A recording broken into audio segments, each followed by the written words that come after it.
IPhone 5, iPhone 6, iPhone 7, so iPhone 8 ఈ ఫోన్లలో UPI అయితే పనిచేయడం ఆగిపోయిందనమాట. సో మీరు ఫ్యూచర్లో ఎప్పుడైనా సరే మీకు తెలియకుండా సరే ఒక్కసారి ఐఫోన్ వాడదామని చెప్పేసి ఈ ఫోన్ని మీరు పర్చేజ్ చేశారనుకోండి, మొత్తానికే వేస్ట్. ఎందుకనంటే దానిలో మీకు ఏ యాప్స్ పనిచేయవు. సో ఫస్ట్ అయితే ఇప్పుడు యూపీఐ యాప్స్ పనిచేయట్లేవు, కొన్ని రోజుల తర్వాత మీకు వాట్సాప్ కూడా దానిలో అయితే పనిచేయదు. సో ఇలాంటి ఫోన్స్ని మీరు పర్చేజ్ చేయకండి. అండ్ ఇంకొకటి ఏంటంటే ఇవన్నీ ఫోన్స్ 4G ఫోన్స్ అనమాట.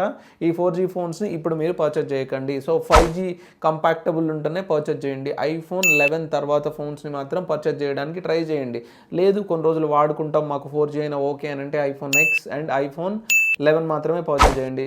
కానీ అంతకంటే తక్కువ మోడల్స్ పర్చేజ్ చేశారనుకోండి, దానివల్ల మీకు ఎటువంటి యూస్ఫుల్ థింగ్ అయితే ఉండదన్నమాట. మీకు యూజ్డ్ ఫోన్స్ ఏమైనా కావాలనంటే, సీల్ ప్యాక్స్ ఏమైనా కావాలన్నా మన 2 స్టోర్స్లో అవైలబుల్ ఉన్నాయన్నమాట. మీ ఫ్రెండ్స్కి ఈ రీల్ని షేర్ చేయండి, మైట్ బి వాళ్ళకి ఉపయోగపడవచ్చు. మనకు అవగాహన లేకుండా చాలాసార్లు తప్పులు చేస్తుంటాం. సో మీరు ఇలాంటి తప్పులు మాత్రం చేయకండి. ఈ రీల్ని